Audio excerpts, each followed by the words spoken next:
ಆದರೆ ಇವತ್ತಿನ ಕನ್ನಡ ಚಲನಚಿತ್ರರಂಗದ ಏಳು ಬೀಳುಗಳ ಬಗ್ಗೆ ಒಂದು ಕ್ಷಕಿರಣ ಹೇಳಿದ್ದಾರೆ ಅಂತ ಹೇಳೋದಕ್ಕೆ ಸಂತೋಷ ಆಗ್ತದೆ.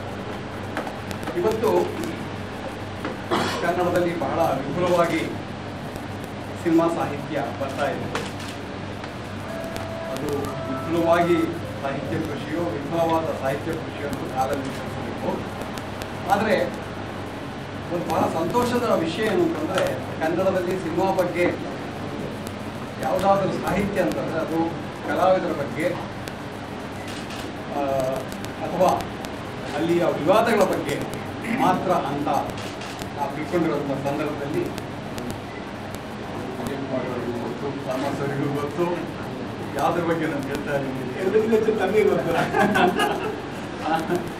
ಅದನ್ನು ಈಗಷ್ಟೇ ನಾನು ತಾಮಸ್ ಅವರು ಹೇಳ್ತಾ ಇದ್ದೆ. ಮುಂಚೆ ಒಂದು ಕಾಲದಲ್ಲಿ ನಾವು ಕತ್ತಿ ಇದು ಚಾಕು ಚೂರಿ ಅದು ಸಿನಿಮಾದಲ್ಲಿ ನೋಡ್ತಾ ಇದ್ರು. ಈಗ ನಮ್ಮ ಸಭೆಗಳಲ್ಲೂ ಬರೋದು ಶುರುವಾಗಿದೆ ಅಂತೇಳಿ ಅಂಥ ಸಂದರ್ಭದಲ್ಲಿ ಆ ತರಹದ ಯಾವುದೇ ಕಾಂಟ್ರವರ್ಸಿಗಳ ಬಗ್ಗೆ ಮಾತನಾಡದೆ ಸಿನಿಮಾದ ನಿಜವಾದ ಸಮಸ್ಯೆ ಏನು ಅನ್ನೋದ್ರ ಬಗ್ಗೆ ನನ್ನ ಶಕ್ತಿಯನ್ನು ನೀಡುತ್ತಾರೆ. ಕೆಲವು ವರ್ಷಗಳ ಹಿಂದೆ ಒಂದು ಯಾವುದೋ ಸಮಾರಂಭದಲ್ಲಿ ಡಾಕ್ಟರ್ ಕಿರಂ ನಾಗರಾಜ್ ಅವ್ರ ಜೊತೆಗೆ ನಾನು ಕೂಡ ಒಂದು ಸಭೆಯನ್ನು ಉದ್ದೇಶಿಸಿ ಮಾತನಾಡಬೇಕಾಗಿತ್ತು. ಆಗ ಕಿರಂ ಅವರು ಒಂದು ಬಹಳ ಮಾರ್ಮಿಕವಾದಂಥ ಒಂದು ಮಾತನ್ನು ಹೇಳಿದರು. ಅದೇನಂತಂದರೆ, ಸಿನಿಮಾ ರಂಗದಲ್ಲಿ ಇವತ್ತು ಸಿನಿಮಾ ಕುರಿತು ಮಾತನಾಡೋದು ಅಂತಂದರೆ ಅದರ ವ್ಯವಹಾರ ಕುರಿತು ಮಾತಾಡೋದು ಅಷ್ಟು ಮಟ್ಟಿಗೆ ಮಾತ್ರ ನಿಂತ್ಕೊಂಡಿದೆ. ಸಾಹಿತ್ಯದಲ್ಲಾಗಲಿ, ರಂಗಭೂಮಿಯಲ್ಲಾಗಲಿ, ಸಂಗೀತದಲ್ಲಾಗಲಿ ಆ ಥರದ ಪ್ರವೃತ್ತಿ ಇಲ್ಲ. ಇವತ್ತು ಸಾಹಿತ್ಯದಲ್ಲಿ ಮಾತಾಡೋದು ಅಂತಂದರೆ ಕೃತಿಯ ಕಾಣಿಸುವ ಅದು ಅದರ ವಿಷನ್ ಏನು ಅನ್ನೋದ್ರ ಬಗ್ಗೆ ನಾವು ಮಾತಾಡ್ತಾ ಇದ್ದೀವಿ. ಅದು ಯಾವ ರೀತಿಯಲ್ಲಿ ನಮ್ಮ ಇವತ್ತಿನ ಪ್ರಸ್ತುತ ಸಮಾಜದ ಎಲ್ಲ ಆಗು ಹೋಗುಗಳಿಗೆ ಅದು ದನಿಯಾಗ್ತಿದೆ ಅಂತ ಮಾತಾಡ್ತೀವಿ. ರಂಗಭೂಮಿಯ ಬಗ್ಗೆ ಮಾತಾಡೋ ಕೂಡ ಅದೇ ಮಾತಾಡ್ತೀವಿ. ಆದರೆ ಸಿನಿಮಾಕ್ಕೆ ಬಂದಾಗ ಮಾತ್ರ ಯಾವುದೋ ಕಾರಣಕ್ಕೆ ಅದು ಬಾಕ್ಸ್ ಆಫೀಸ್ ಕಲೆಕ್ಷನ್ ಏನು, ಅದು ಎಷ್ಟು ಲಾಸ್ ಆಯಿತು, ಪ್ರೊಡ್ಯೂಸರ್ ಎಷ್ಟು ಮನೆ ಕಟ್ಸ್ಕೊಂಡ್ರು, ಈ ಥರದ ದೊಡ್ಡ ಸುದ್ದಿ ಆಗ್ತಿದೆಯೋ ಹೊರತು ಆ ಸಿನಿಮಾ ಏನನ್ನು ಹೇಳಕ್ ಹೊರಟಿದೆ, ಅದು ಇವತ್ತು ಅಗತ್ಯ ಇದೆಯೋ ಇಲ್ಲವೋ ಅನ್ನೋದ್ರ ಬಗ್ಗೆ ನಾವು ಮಾತನಾಡ್ತಾ ಇದ್ದೇವೆ. ಅಂಥ ಒಂದು ಸಂದರ್ಭದಲ್ಲಿ ನಾವು ಈ ಇಡೀ ಸಿನಿಮಾ ಸಾಹಿತ್ಯದ ಬಗ್ಗೆ, ಕೃಷಿಯ ಬಗ್ಗೆನೇ ಬಹಳ ಗಂಭೀರವಾಗಿ ಯೋಚನೆ ಮಾಡಬೇಕಾದಂಥ ಕಾಲ ಇವತ್ತು ಬಂದಿದೆ.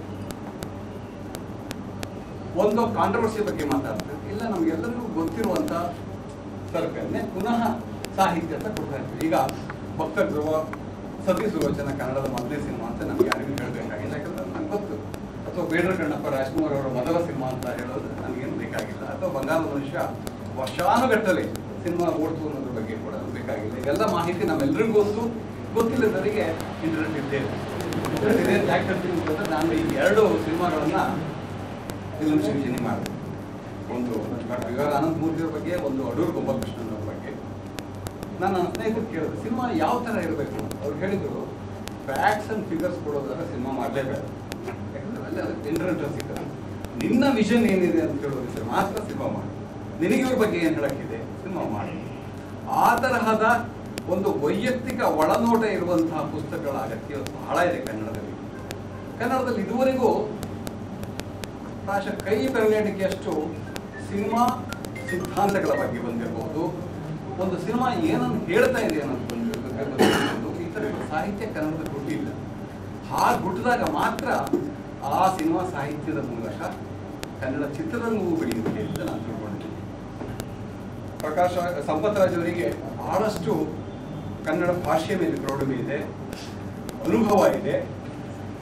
ಸಿನಿಮಾದ ಬಗ್ಗೆ ಒಳಗೊಳಗೆಲ್ಲ ನೋಡಿದ್ದಾರೆ, ಜೊತೆಗೆ ಸಾಹಿತ್ಯವನ್ನು ಓದ್ಕೊಂಡಿದ್ದಾರೆ ಅನ್ನೋದು ಓದಿದವರು ಎಂಥವರಿಗೂ ಗೊತ್ತಾಗುತ್ತೆ. ಯಾಕಂದರೆ ಅದರಲ್ಲಿ ಕೇವಲ ವರದಿ ಅಲ್ಲ, ಅಲ್ಲಲ್ಲೇ ಕೆಲವು ಕಡೆ ನೋಡಿದಾಗ ಅವರಿಗೆ ಒಳನೋಟಗಳಿವೆ.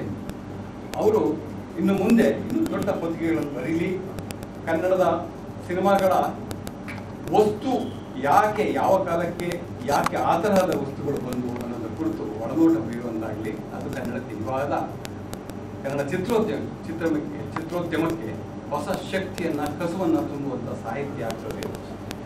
ಬಹಳ ಸಂತೋಷ ಏನಂತಂದರೆ, ಈಗಿನ್ನೂ ಸಿನಿಮಾ ನಿರ್ದೇಶನ ಮಾಡಬೇಕು ಅಂತ ಹೊರಟವರು ಅದಕ್ಕಿಂತ ಮುಂಚೆ ಸಾಹಿತ್ಯವನ್ನು ಬಳಸೋದಕ್ಕೆ ಹೊರಟಿದ್ದಾರೆ. ನಮ್ಮಲ್ಲಿ ಸಾಹಿತ್ಯ ಕೊನೆಯ ಆಯ್ಕೆ ಆಗಿರೋದು. ನಾನು ಮೊದಲು ಸಿನಿಮಾ ಮಾಡಬೇಕು, ಅದು ಅದಕ್ಕಿಂತ ಮುಂಚೆ ನಾನು ಮೊದಲು ಆ್ಯಕ್ಟ್ ಮಾಡಬೇಕು, ಆನಂತರ ನಿರ್ದೇಶನ ಮಾಡಬೇಕು, ಆಮೇಲೆ ನಿರ್ಮಾಪಕ ಆಗಬೇಕು, ಆಮೇಲೆ ಸಾಹಿತ್ಯ ನೋಡೋಣ ಅಂತ ಯೋಚನೆ ಮಾಡ್ತಿರೋಂಥ ಸಂದರ್ಭದಲ್ಲಿ ಇವರು ಮೊದಲು ಸಾಹಿತ್ಯ ಕೃತಿಯನ್ನು ರಚಿಸ್ಕೊಂಡಿದ್ದಾರೆ. ಆನಂತರ ಸಿನಿಮಾ ಮಾಡೋ ಹಂಬಲ ಇದೆ. ಒಳ್ಳೆಯ ಸಿನಿಮಾನು ಮಾಡೋದಕ್ಕಾಗಲಿ, ಕನ್ನಡ ಸಿನಿಮಾಕ್ಕೆ ಒಳ್ಳೆಯ ಒಳನೋಟ ಇರುವಂತಹ ಪುಸ್ತಕಗಳನ್ನು ಕೊಡೋದಕ್ಕಾಗಲಿ ಅಂತ ಹೇಳ್ತೇನೆ.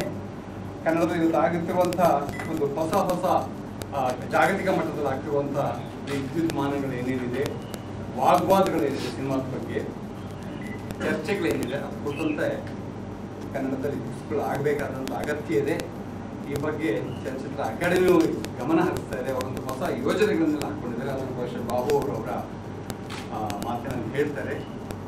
ಇದನ್ನೆಲ್ಲ ಗಮನಿಸಿದರೆ ಒಂದು ಕಡೆ ಈ ಥರ ತರುಣರು ಬಹಳ ಉಮೇದಿನಿಂದ ಪುಸ್ತಕಗಳನ್ನು ಬರೀತಾ ಇದ್ದಾರೆ. ಅಕಾಡೆಮಿ ಬಹಳ ಉತ್ಸಾಹದಿಂದ ಕನ್ನಡದ ಸಿನಿಮಾ ಸಾಹಿತ್ಯವನ್ನು ಪುಷ್ಟಿಗೊಳಿಸಿಕೊಂಡಿದೆ.